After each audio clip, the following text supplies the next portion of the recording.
Oh, my chakras. Oh, the amethyst has fallen off my meridian. Hiya, I'm Dom. And I'm Misha. And I have a chronic illness. Me too. So welcome to Anything Short of a Coffee Enema. A podcast on which we'll discuss the things we do or have done to function. And set each other challenges or tasks every time. We are prepared to go to any lengths to achieve reasonable health. Short of a macchiato, up your jacksie. So today, I think, as I understand things, my challenge for the past fortnight was ASMR. Yep. Yours was... Mine is Lacrosse Ball Joy. Uh-huh. And I'm going to be reviewing a book called Manage Your Pain. I'm going to be reviewing The Sober Truth by Lance Doties. So what should we do first? It doesn't really matter what we do first.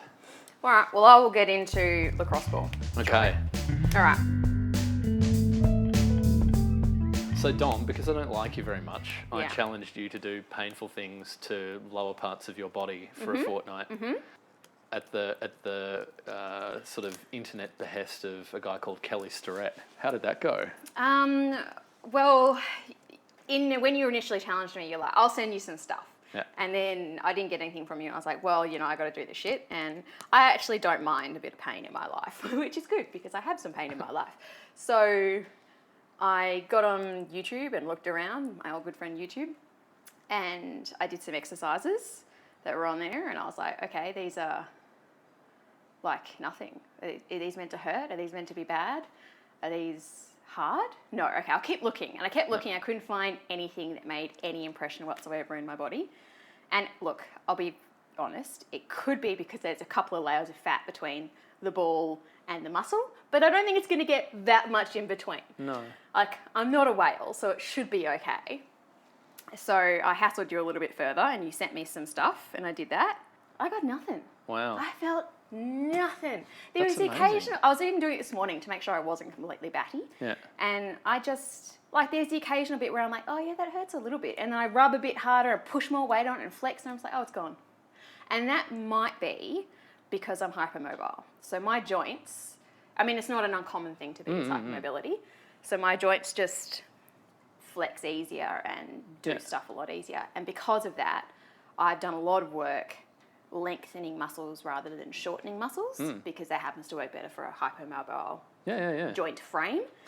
And maybe because of that, I'm not doing all those really hard shortening muscle exercises. I'm not building in all those really hard elements of pain, like those little knotty bits that you really want to work out. Maybe I'm just not building them up. But I found I kept reaching for my spiky ball of pain from my physio because I really wanted the pain by that point. I just wasn't getting it from the lacrosse ball. It wasn't suiting my pain needs. But maybe I'm crazy. Okay, so let's back up a minute in this non-visual medium. I think what we should first say is that the lacrosse ball stuff, a lacrosse ball is, if you imagine something that's about 3/4 the size of a tennis ball, and it's made of incredibly dense rubber. Really dense rubber. Virtually no give to it If you threw this in a whatsoever. dog park and you hit someone on the head, you'd probably knock them out / maybe kill them. Yep. Because absolutely. it's pretty damn dense. Yep. It would fit in a dog ball thrower quite well though. So if you happen to have an enemy who regularly goes to a dog park and so do you, you now know I'm just saying, what to buy. Especially if you're wearing camo, they'll never know it was you. Absolutely. Dom's the spiky ball of pain that she was talking about. Think about a Double quarter the or a size? third the size up from a tennis ball.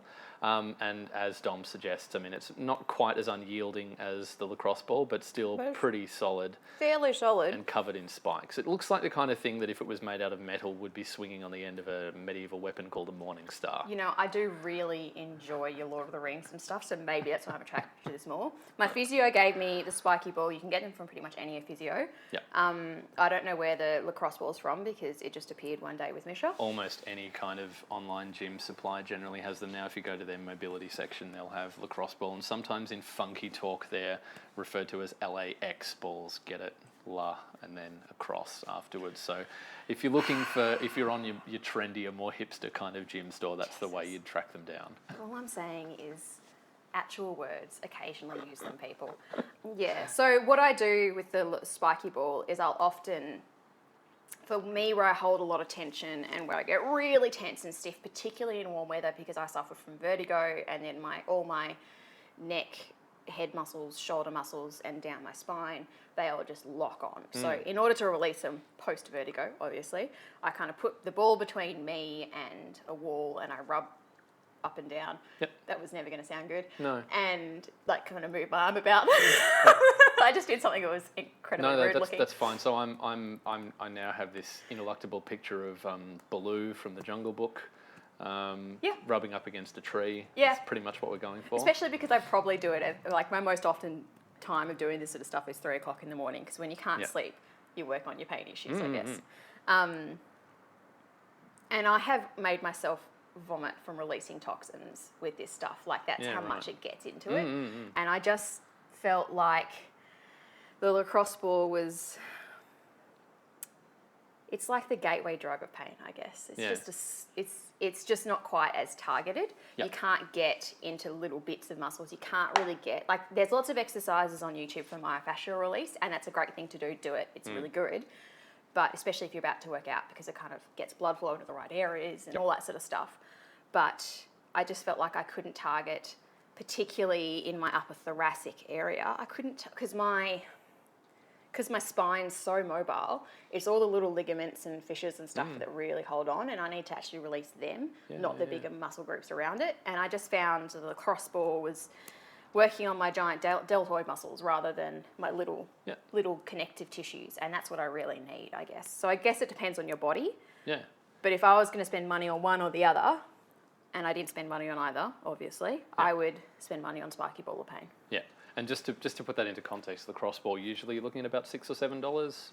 So not your most expensive. I can't imagine the spiky ball of pain is more than $20. It's probably like $12 or something. Somewhere in that region, somewhere in the teens, I was actually going to say, like, theoretically, the fact that you didn't get much use out of the lacrosse ball actually says really, really good things about the state of your muscles generally, because theoretically, if you can make yourself feel pain with the lacrosse ball, you've found a spot that needs to be worked on. Like in an ideal kind of world, your muscles should be pliable enough not to...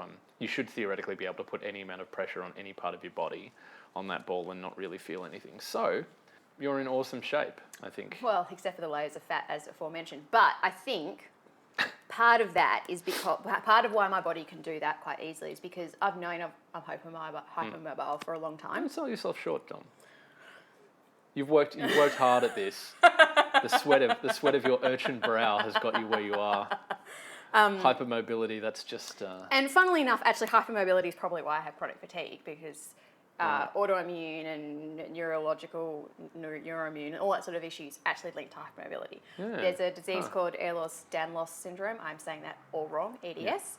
And that's where your joints are so hypermobile that they just dislocate willy-nilly all the time. Yeah, I'm so glad I don't have that. And that often often if you've got that, you've often got something like chronic fatigue syndrome as well, or mast cell activation syndrome or something, where you're allergic to everything. Yeah. But because I'm obviously not that bad, because I'm hypermobile, and that... So what that means, really, when you break it down, is my joints can do fucking anything and they're comfortable with it. So my muscles just kind of go with it, and then after a time when my joints settle in positions that actually aren't that comfortable, but they're okay with it, the muscles have to hold on and find a way to make the rest of me stable. Particularly through my hips and up through my core and my spine, because my hips are a bit rotated and I have a bit of scoliosis up the top thanks to horses.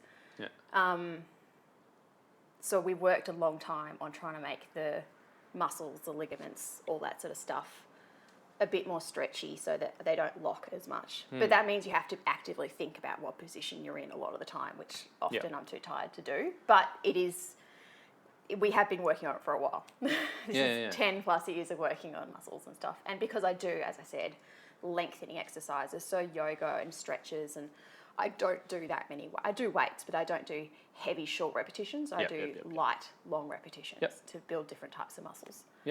So no wonder it didn't have a huge impact. What was your impression? Like, how do you feel about Kelly Starrett as a provider of this kind of information? That was another thing that I was kind of curious about.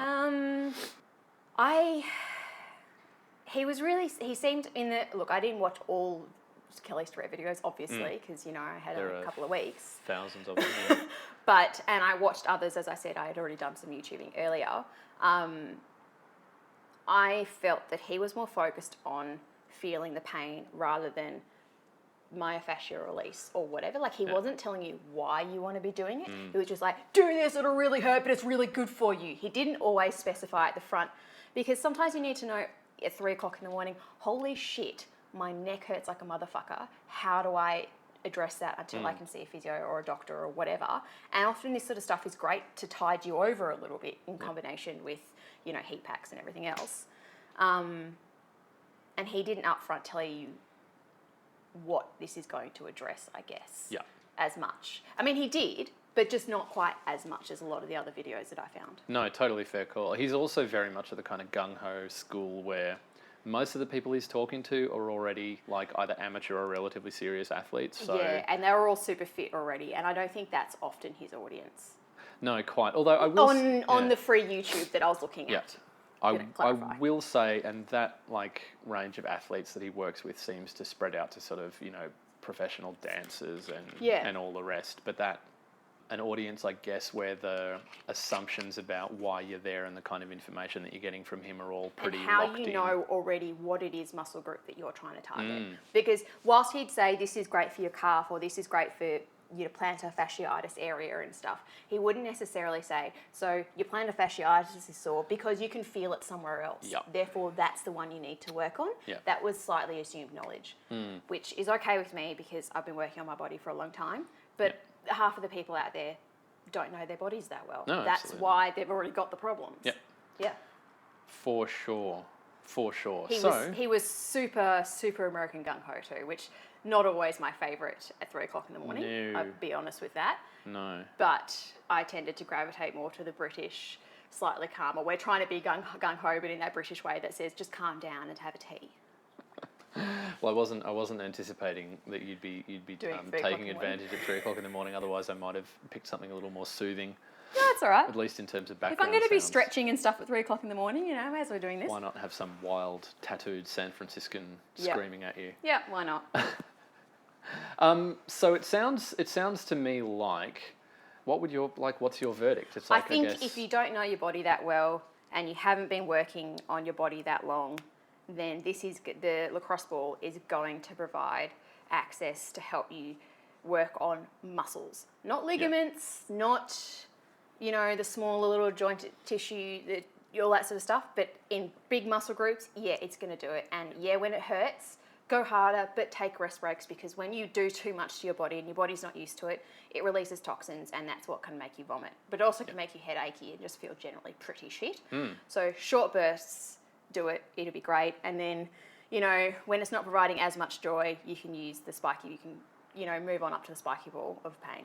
Yeah, and just be aware that if you're getting into this kind of mobility accessories for the first time, there's literally no end to them, and they get a lot nastier and spikier and more pain-filled. And in subsequent episodes, I can assure you, we'll be talking about many of them because I have a collection that would be... Pain can be addictive. Let's just put it out there. 100%. 100%. I mean, depends on the pain, but, you know, this is why people love tattoos, I think, half the time, besides the art factor, obviously. Yeah, look, I've got a pile of stuff that would be the envy of... We don't need to know about your goodies drawer, Misha. Well, I'm not sure that you don't, Dom, in the context of a health and wellness podcast. all I'm saying is, you know, there are torturers of the Spanish Inquisition who would whistle with glee upon seeing some of the clubber that I've collected over time. So, Dom, you have talked previously about ASMR, and then in the last fortnight you sent me off. I did. Young, bright-eyed innocent that I am. Because I'm going to be completely honest. I thought you'd rip it to shreds. I really like ASMR. I've been going further into it. Sometimes it's great. Sometimes I'm not in the mood, whatever. But sometimes I find it really enjoyable. And I was like, oh, I think Misha's going to hate this. Yeah. So that's part of the reason I gave it to you. So here's what happened. First of all, because I don't want to rip it to shreds, so I want to say the following things. First of all, it's really hard to tell, but I think I'm familiar with the sensation that ASMR people describe, which is to say, certain pieces of music really reliably will give me a kind of sensation of hair standing up on the back of the neck, a tingly feeling down appropriately the meridian or the center kind of part of your body. I actually get it more in my legs, and my hair stands up on my right. arms, but I'm just saying that it doesn't have to. It is most commonly down your scalp, Yep. neck, Yep. all that sort of area. But it doesn't have to only occur there. Yeah, right. As well, I'm just putting it out there for the listeners at home. Absolutely.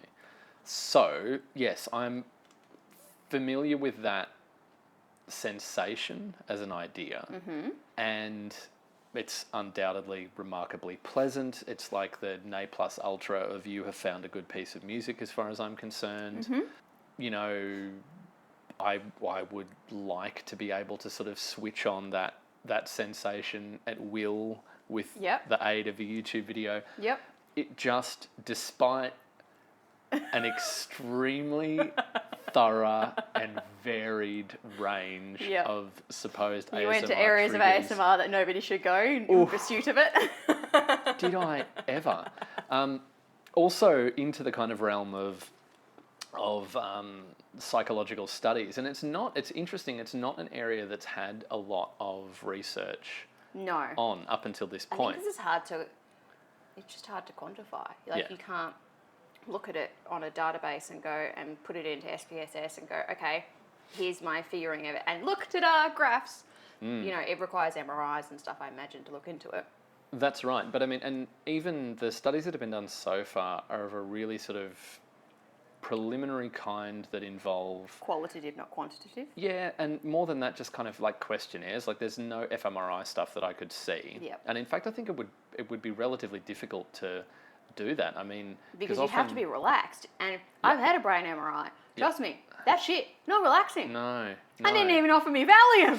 Yeah. Sorry, continue on. And you can't be having just an iPhone in front of you with a YouTube video on. So it would be really, really difficult. A couple of things that were interesting, though, I think. And yet we can brain scan golden retrievers. Continue on. Can we? Yes.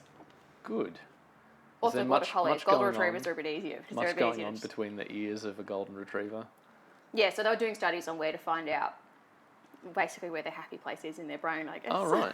So, whether or not touching or words or whatever was associated with joy with them. Oh. I know. And they're fluffy heads.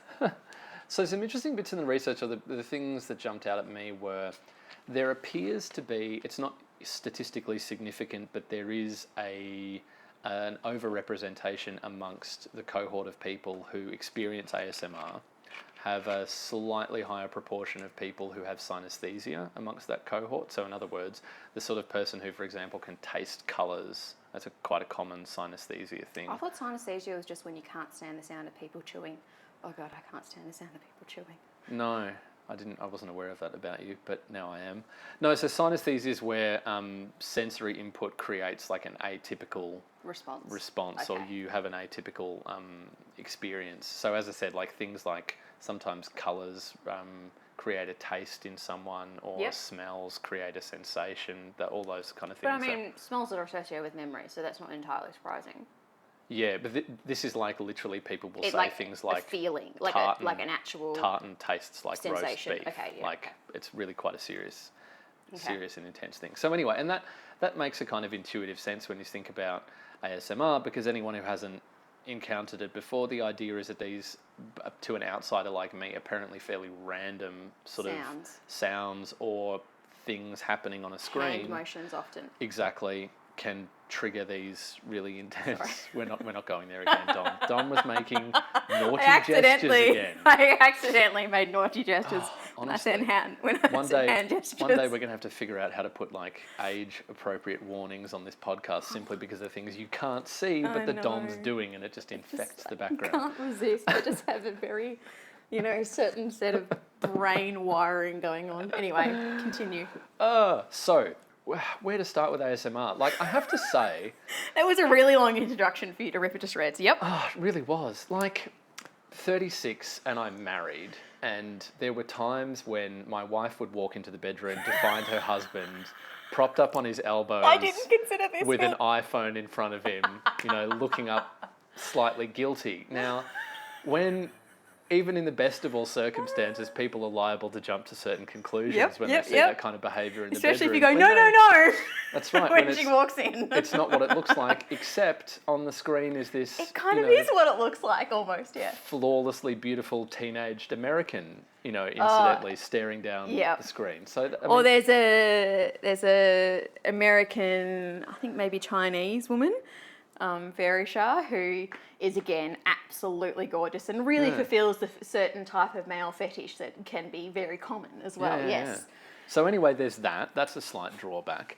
The other thing is when my experience anyway was I don't appear to be the kind of person who's easily triggered in these areas. Like it would suggest to me the fact that this happens to me in particular kinds of usually quite complicated classical music suggests that someone scraping a microphone with their acrylic fingernails is not quite gonna get me there.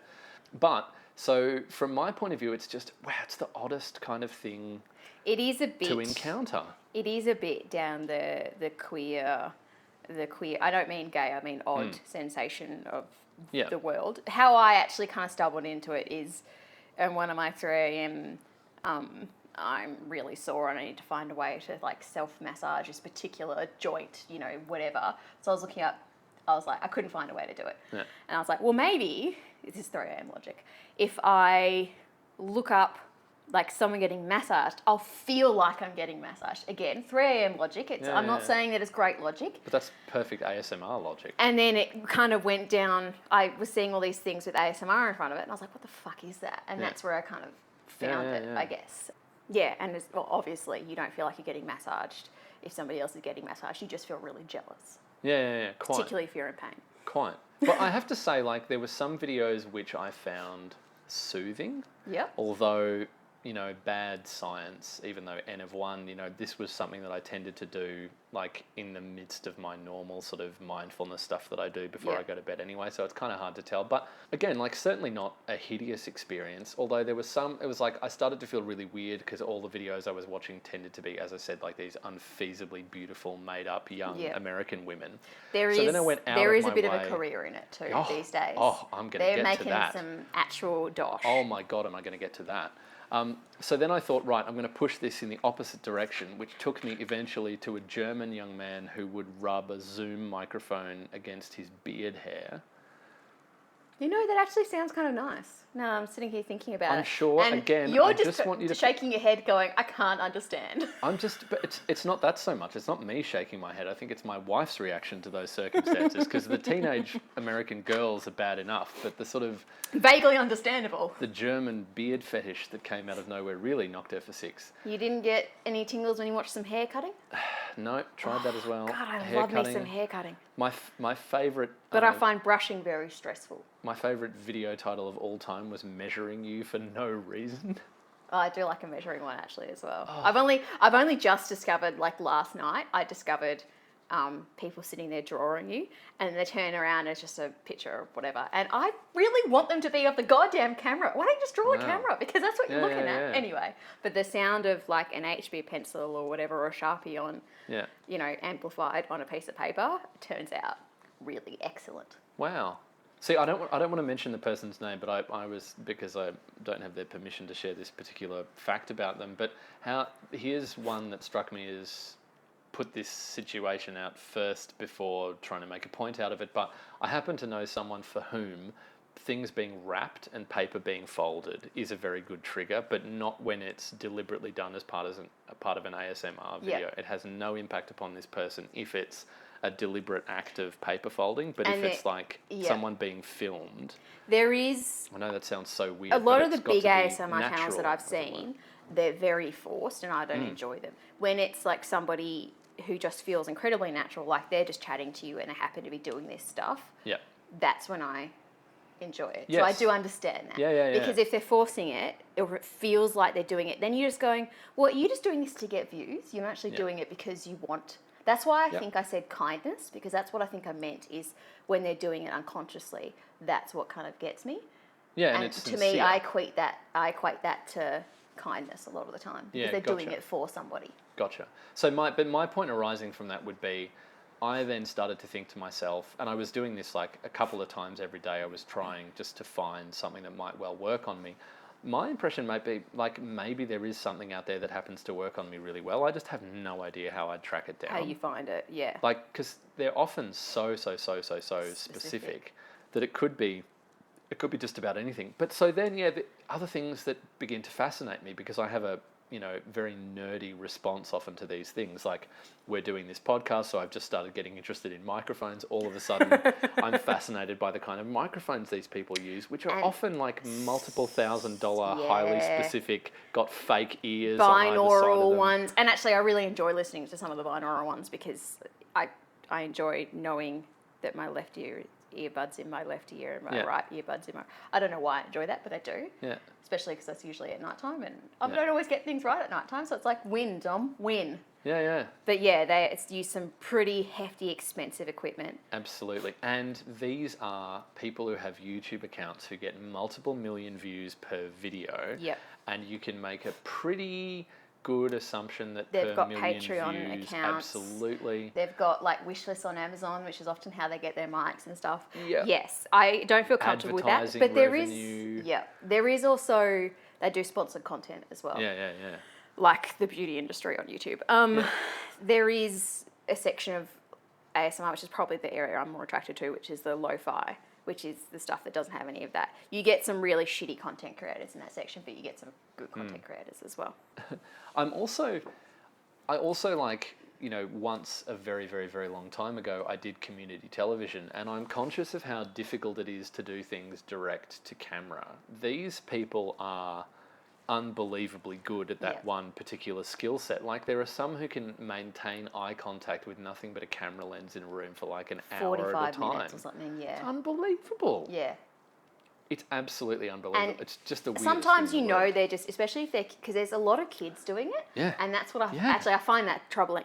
But they, so there's like 16-year-olds on there doing it, or 15-year-olds, or sometimes 12-year-olds, whatever, doing like filming videos. Yeah. And because that's never going to be twisted for wrong purposes on the internet.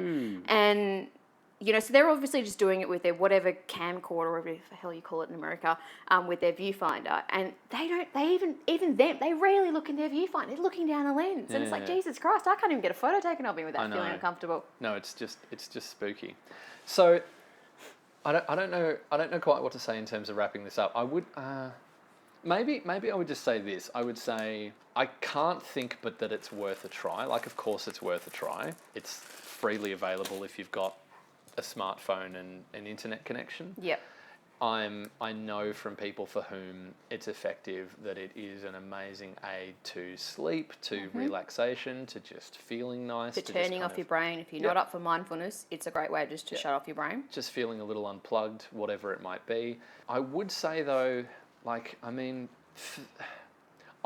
don't think I'm going to keep on looking for if there's something specifically that might work on me, because as I said, I just don't even know where I would begin. And to be honest, I'm tapped out on the whole German it's teenager not for everyone rubbing. because you have to be able to access that sensation. Yeah. I don't know why I quite could. I used to love, when I was in primary school, I'd sit cross-legged, Catholic school obviously, and then another girl would sit cross-legged behind me, and they'd draw on your back, and you had to guess what they were drawing, that sort of stuff. Yeah. That's originally what gave me tingles, Wow. I guess, Yeah, and yeah, that's yeah. kind of why I knew I could get them. Yeah. So when I kept seeing ASMR and then I looked at what it was, I was like, oh, that's what it's called when you get that feeling that I remember from my childhood. Yeah. There's another thing, like, it's such a shame that, this is going to be a messy segment, but anyway, it's such a shame that because it arose, like, that name was just given to it by some rando on a message board somewhere, essentially. So it's not by any stretch of the imagination, a scientific name. It's reasonably evocative considering what it is, I guess. Like, it pretty much, it feels like what it says, I suppose. So that's an advantage. Yeah, as I said, anyone who's willing to geek out over the literature in kind of psychology journals will probably find that most of the things they reference are things like, oh, here's a Reddit sub-thread where there's a really huge community and this is where we get our kind of cohort from. So things like sort of frontiers in psychology is where you'll tend to see a lot of research so far. Yeah, but I mean, fascinating. It doesn't sound like the kind of, just ASMR, breaking that down, doesn't sound like the kind of thing that's going to get researched, because it does sound a little bit hooey, will be down a certain track that a lot of psychologists don't want to go down. But if there's ever and it is in an area where it's psychologists that have to actually research it and publish on it. Yeah. And getting funding for that might be fucking difficult. Yeah, I reckon it's got two things going for it though. It's got novelty for one. Oh yeah. So I was stunned by how few articles will come up with ASMR in the title. Yeah. For starters, like you don't need to take your shoes and socks off to count them. You don't worry. There's definitely gaps in the research there. Yeah, for sure. Any little grad students out there. So that's one thing. And then the other thing is like psychology is kind of open to a bit of the sort of borderline woo-woo stuff at the moment. Anyway, like people are pushing the outer reaches of mindfulness and various other bits and bobs there to such an extent that it's sort of hard to tell the difference. And the bottom line, once again, like from people for whom this is effective, it's like it's really effective. It's a very, very reliable go-to for them. And if that's you, I would say 5 days out of 7, I could give myself, not give myself, that sounds bad. I could get tingles. Yeah. See, she's gone from gestures to now it's just the vocal double entendres now. I'm sorry. It's all out of control. Yeah, so that's a really, really high. Like you compare that to, genuine sort of feelings of relaxation and contentment from, say, meditation. That's a much better hit rate than I get, for sure. I do love a good meditation, but yeah, certainly ASMR for me is more reliable. Yeah. In terms of relaxation. What I would definitely say is warn spouses ahead of time. Explain to housemates. Maybe watch 1 or 2 together, so at least they know that you're not either going slowly insane and need to be checked into a mental institution, or trying to find a way to cheat without actually cheating. Yeah, because it's even if you watch it together, it's still going to come across as demented and weird. Slightly strange, yeah. But probably not quite as bad as they were expecting. Yes. In the first place. Yes. There are, let's put it out there are some ASMR artists or ASMR artists, as they like to say, which annoys me a little bit, that certainly use a lot of low-cut tops and stuff, I think, in order to get views. And some of it is a bit sexualised, which I don't enjoy. There's, like, women doing, like, pretending that you're the boyfriend role plays and stuff, which I find incredibly uncomfortable. I've watched a couple just because I wanted to see what they were, and then I was like, ooh, I find this so uncomfortable on many levels. Yeah. Well, I have to say, like, it is, like, the whole American teenager thing really had me worried. Yeah. For a little while. And some of those people, like, again, not to go into too many nasty details, but I'm aware that some of them have had, like, sort of cyber stalking incidents that were of significant concern. Yep. And there is an awful lot of, like, anytime you get involved in people who are serious about YouTube, there's a real kind of clickbaity aspect to it. Like, their revenue depends upon views more than anything else, and people will do virtually anything, like, this will give you tingles 1,000%, try not to get satisfied by this video. For tingle virgins, blah, blah, blah. It's right out there on the sort of edge of what's kind of okay and seemly, if you ask me. You often need to have your, just putting a general, I probably should have told you to do this as well, you often need to have your volume turned quite far down or up, depending on whether or not you're listening to it through headphones or just through like a speaker. And either way, somehow, the ads, if there's an ad to start off with, for some reason that will always be at full volume, even if you got your volume turned to 0. For some reason your eardrums are then bursted. Yeah. Completely dead. Yeah. Which is a fantastic way to begin a relaxation process. A relaxation process. I'm extremely glad that I did it simply for the almost endless fund of fascination that it afforded me for a fortnight. I was really, really intrigued. I love a good subculture. To review a book called Manage Your Pain. I have the 3rd edition in my hot little hands. I don't know if it's Manage Your Pain, practical and positive ways of adapting to chronic pain, or if the practical and positive, etc., is just like a tagline at the top. Yep. But Manage Your Pain is the main title. It's by a couple of different doctors. As I said, there's 1 or 2 that I think are maybe American, but the main guy, I think, is Michael Nicholas, and he is the main writer, and he runs the pain clinic at the Royal North Shore Hospital in Sydney, because they have a really good pain clinic for people that, and this is going to surprise you, are in pain. And so there are ways you can treat it medically, but generally the best accepted way is to learn how to live with it and manage it. So manage your pain. Yep. This book was recommended to me by a friend when I was first diagnosed, and she said, I don't know how much pain you're in, because she was a client. We'll do that. Client at the pain clinic. And so she's already read it. And she said, I don't know how much pain you're in, because you haven't really detailed that, but it's a really good way. It's a really good book for living with a chronic illness, or, basically how to adapt your life. So I read it and it changed my life, and then I forgot about it. It's one of those books that it just dropped into my psyche and was like, okay, now we know this, so we've just moved on. We invented this now, and just continued on with life. I think I do that a bit. Yeah, it's often the sign of a really good idea that it seems so obvious after you've encountered it. Yeah. Yeah. So it goes into a whole lot of it's really easy to read. It's written for somebody who isn't getting any sleep because they're in pain, sort of thing. So it's broken down. Like, these are proper doctors, proper psychologists and stuff that have written it, and they've broken it down so it's really easy to understand. And it breaks down different types of painkillers you can talk about and ask for. It breaks down finding a good doctor. It breaks down a whole lot of different stuff. But what it mostly breaks down is, and this idea, if you've got a chronic illness, it's not going to be new to you, but this is kind of where this idea comes from. Something called pacing, when basically learning how to manage day-to-day life with a chronic illness. Yeah. They put it in relation to pain. Any kind of kickback your body will give you, you can manage it via pacing. And honestly, pacing is what has got me from being house-ridden to being able to work a couple of times a week. Without pacing, also exercise physiology and other stuff in there as well, but without pacing I would be absolutely nowhere, which is why I was like, I invented it. Yeah. Dom, you did not. So there's a couple of chapters on it, and it really sets it out in really basic terms as to why, how you introduce it, how to live with it, because it can be hard to pace, because you can wake up in the morning and go, I feel all right, I'm going to clean the entire place, do all my groceries and make 3 friends, sort of thing. It teaches you how to kind of build that into life. Yeah. It also has a great section on it's called Interacting with Those Around You, the chapter, but it's about how to talk to people about the fact that you are living with something, or how to not mention it sometimes. If you don't want to talk about it, how to kind of change the topic or whatever it is. It's really great, that particular chapter, for those that it's their partner that has chronic issues, or it's a family member, or it's a friend or whatever, because it teaches them basically kind of like spoon theory, I guess. It teaches them how to interact with you, the person who's got the chronic illness.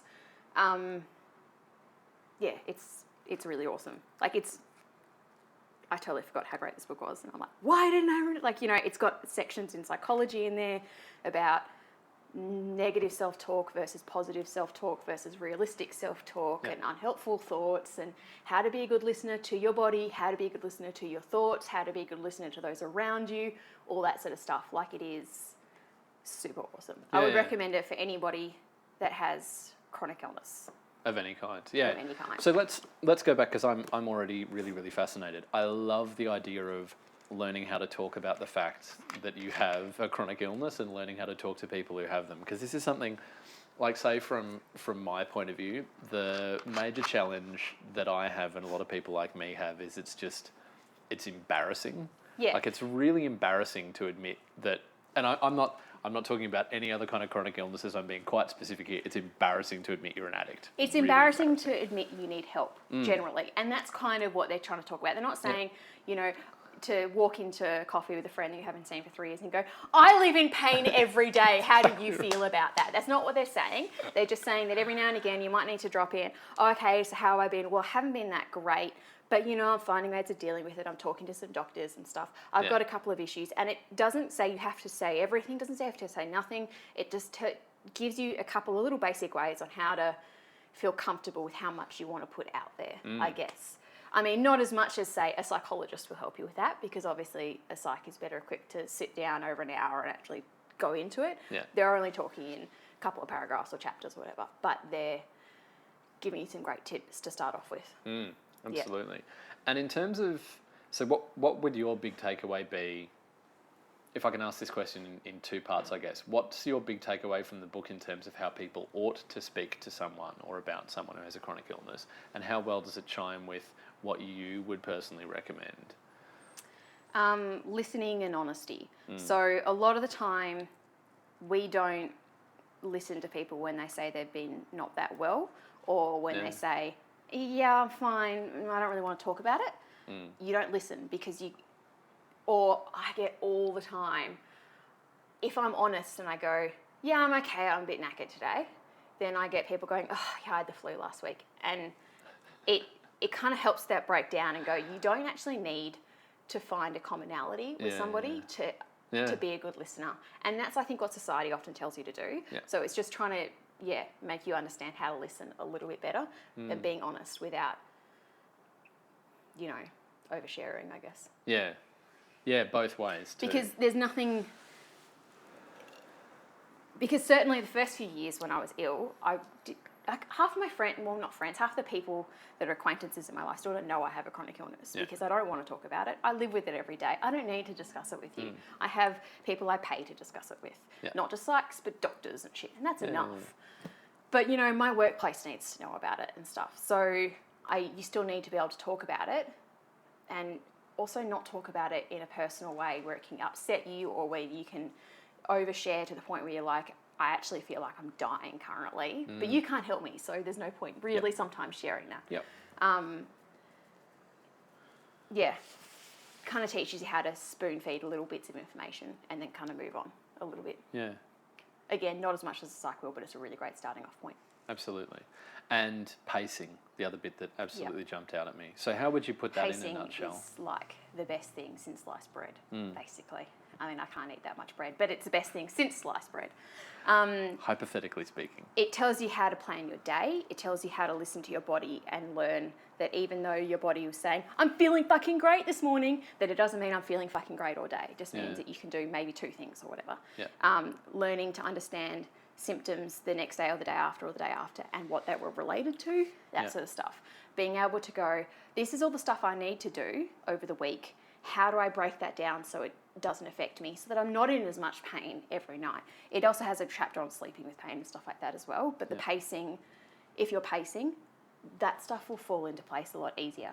So pacing is just basically being able to manage and micromanage every aspect of your life, down to temperature, down to food, down to family, down to everything. Yeah. And that cannot be overstated in terms of its importance for anyone who's dealing with anything that can vaguely be described as chronic. There's no detail too small. There really, really isn't. I'm going to be entirely honest. I've been really flat emotionally the last few weeks because I just feel like I plateaued and I really want another 5%. I'm being greedy. I would settle for 1% in improvement. I'm doing that at summer. I'm having these feelings in summer because summer is always shit for my body. So I sent this long email to my dad about how, because he's one of my support network, obviously, about how I've done a lot of thinking on it over a couple of weeks and I've done like diagrams and all sorts of stuff in order to try and find ways to get an extra 5/1%. Depends on how realistic I'm being at the time. And my decision was I needed a bigger fridge freezer. He's like, sorry, you want to work an extra 3 hours over a fortnight, and in order to do that, you need a fridge freezer that's probably going to cost in somewhere between 600 and $1,000. And I'm like, yeah. He's like, actually, that makes sense. Because I can then, when I've got the energy, buy bigger amounts of food, cook, have the food there, so my planning can be better.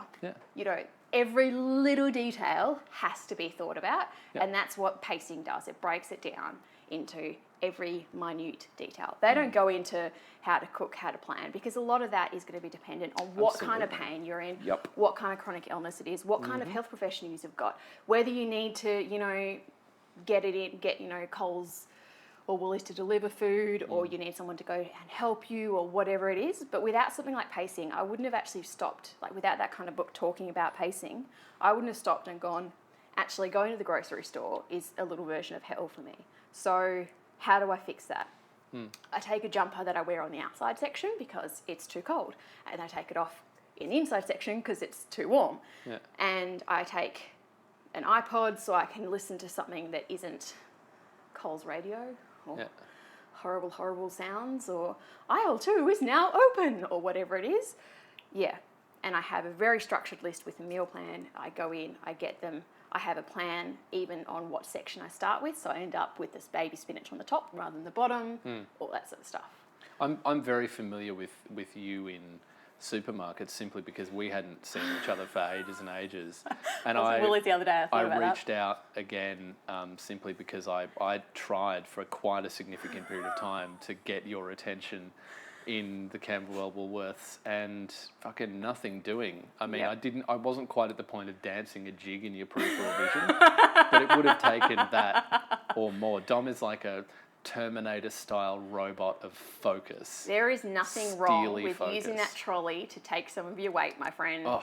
And I would have had earphones in, I would have had a list on my phone, and I would have been probably feeling like shit because I tend to do groceries on days when that's the only thing I'm going to do, and then I've already got my aircon on, I come in and I just lie under it naked and go, oh, thank God, I feel so much better now. Yeah. Well, at least I didn't feel any worse. You certainly looked grim, I'll say I probably. that. And I remember you texting me, going, hey, haven't seen you in a while, saw you in Woolies today. And I was like, oh, shit, I'm sorry. I would have blanked you, and I didn't mean to. I didn't mean to, Misha. It's not that I don't ever want to see you again. It's just that I had shit I had to get done. I give myself a time limit. There is no shame in stalking people in the car park to get the right spot if you don't have a disability permit. Just got to put that out there. Stalk away. Doesn't cost you any energy to sit in your car and stalk to get the right car spot. And this is also like I love having conversations like this about how to plan a day better. Yeah. In essence, because I think again, and maybe this ties into talking to people who aren't quite going through what you're going through. Probably one of the big things that they're never going to understand, or that they're going to have a really hard time getting their heads around, is just the impact that really small decisions can have. Yep. On how your day's going and how your week's going and how your year's going in much, much, much bigger senses. Yep. And it's certainly the case that in my particular situation, I can be really, really, really, really confident that tomorrow I won't have a drink if I do the same basic kind of things that I've done today and that I did yesterday and so on backwards into time. But there's a really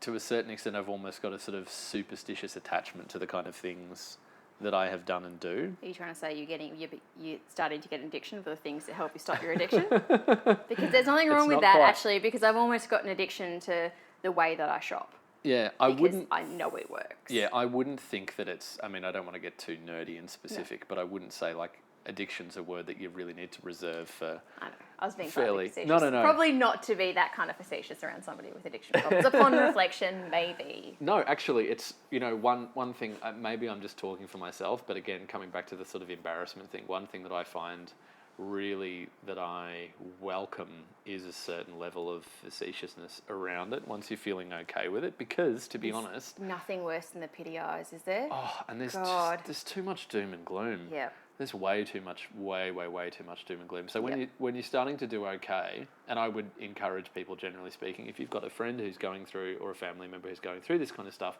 and you have that kind of relationship with them, they probably need a laugh around this stuff from time to time. It's a really good thing to do.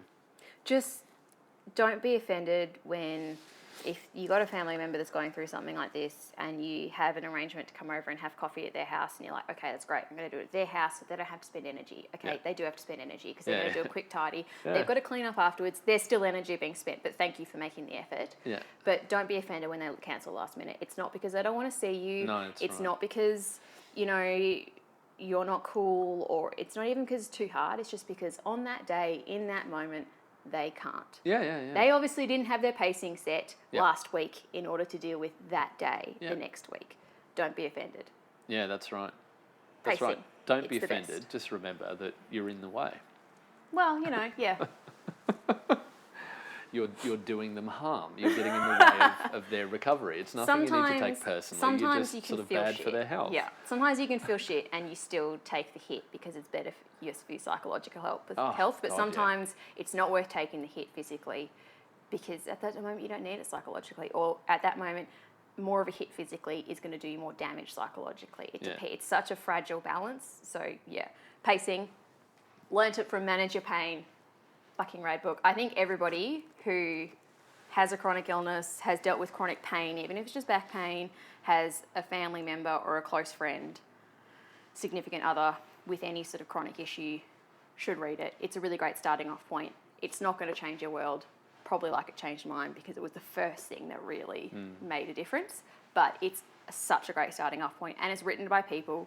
You know, what they're saying is it has to be an interdisciplinary response to treat any kind of chronic illness or chronic pain.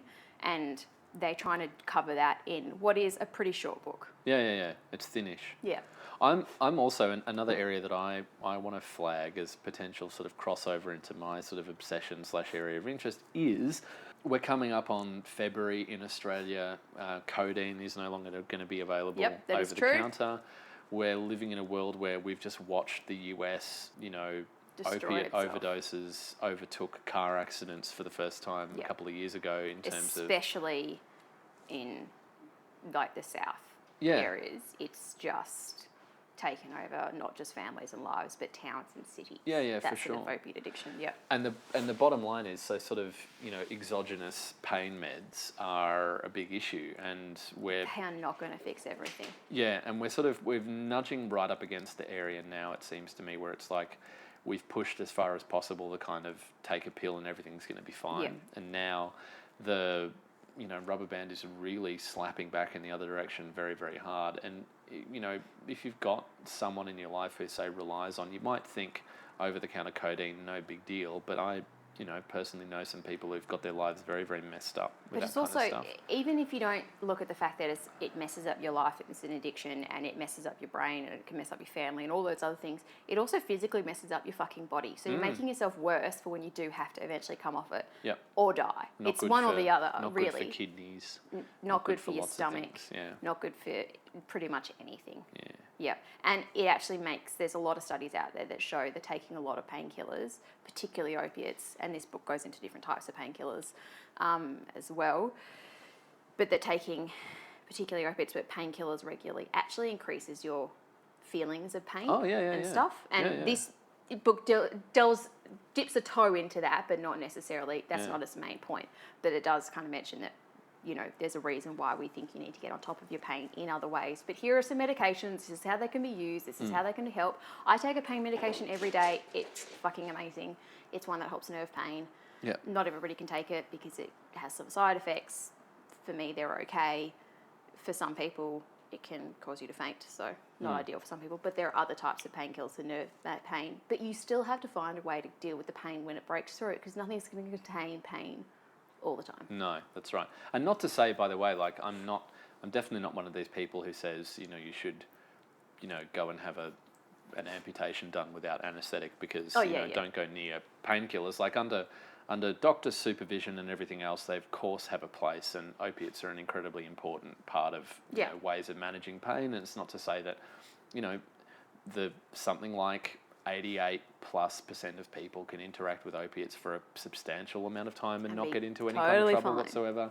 Same with codeine, same with all the rest. But it's definitely the case that, especially when you look at populations of people who are not only physically but also psychologically suffering, these can be really, really freaking dangerous things to get involved with. And it's worth having alternative options, one of which is this book. But if you've got a pain clinic near you, maybe go check them out. Go put your face in and say hi and see if they've got a book as well, because they might. This is just from a book from a certain particular pain clinic. It's published, I think, by ABC Books. Yeah, it is. So it's, probably, like, I imagine you can get it Australia-wide. I could, so I imagine you can. Yeah, pop your head in, because most pain clinics take an interdisciplinary response to pain or to chronic illness. And it will teach you a lot. It'll really help you to manage your life quality rather than just your pain. Awesome.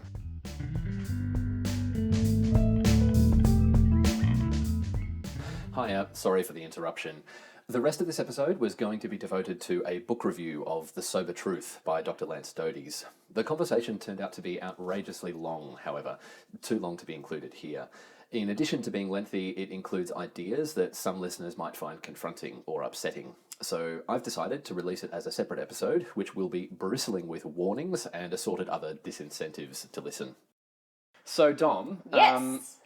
For the last fortnight, you've had me watching videos of nubile, Yes. unbelievably attractive So young enjoyable. people while And- lying back on the bed, and now you think something and needs to be done about I that. think in order to cool you down from all those beautiful young Americans, we need to get you to do it's not the ice bucket challenge, but it's No. kind of close. No. It is everyday ice bath or ice shower. Yep. I don't know how you can make ice in a shower, but I'm sure you can figure it out. You know science. I'm going to interpret that fairly broadly as just as cold as I can stand. Oh no, I want icicles You want on your actual beard. ice. Okay. I want photos of icicles on your beard, please. No worries. Because I read somewhere in some Guardian news article, which therefore must be true, Yep. that ice baths every day helps your immune system. Yep. Because that makes sense to me. So I want you to do that. We're gonna when we come back, I know already we're gonna be talking about fascinating things like norepinephrine and cold and heat shock proteins. Woo! It's gonna be loads of fun. Good times. Great classic hits. Absolutely. And as a sort of, well, I don't even know. It's not exactly revenge, but I'm going to send you off into hippy dippy land. Yay! I love that land. Of shall we say non-standard deodorants? Oh. Okay. Look, I'll do that. I'm not dipping my fingers in pots. I don't do fingers in pots. That seems You fair. get shit in your fingernails. It never works out well. Yep. There are tears. But I will look into your natural deodorants. If I end up with charcoal-coloured pits, I'm blaming you. That seems totally fair. If you end up, say, like unemployed, friendless, shunned by I those mean, around look, you, a lot of that is going to be your fault. But I'm going to be a real stand-up woman and go, not all of it, perhaps. It's your followed by fault. amorous bees wherever you go. Bees or flies? Who knows? Probably I flies. just thought that maybe beeswax or bees products would be involved somewhere. Maybe. No, I went charcoal, you went beeswax. Well, There you go. let's call the whole thing off. No, I'll figure it all out. I'll come back and tell you in a couple of weeks how that experiment goes. And I may have a signed affidavit from my workmates going, she works in a physical job. Please stop giving her these sort of challenges. We beg of you. No problems, and I'll come back with double pneumonia, an immune system shot Or the to hell. Australian flu that the UK is dying of right now. And high time. We'll catch you next time. Thank you, dear listener, for listening. A few words in these litigious times before I tell you how you can get in touch.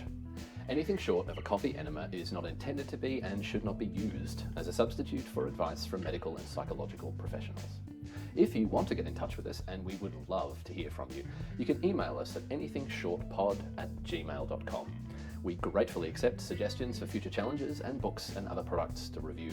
Or you can heap upon us criticism and abuse. If you wish to heap abuse but find yourself short on time, we recommend Twitter and Instagram, where we go by @shortofapod. If you like what you've heard, on the other hand, leave us a rating and a review on iTunes. Tweet about us, or, like the common cold or herpes simplex, spread us by using your mouth.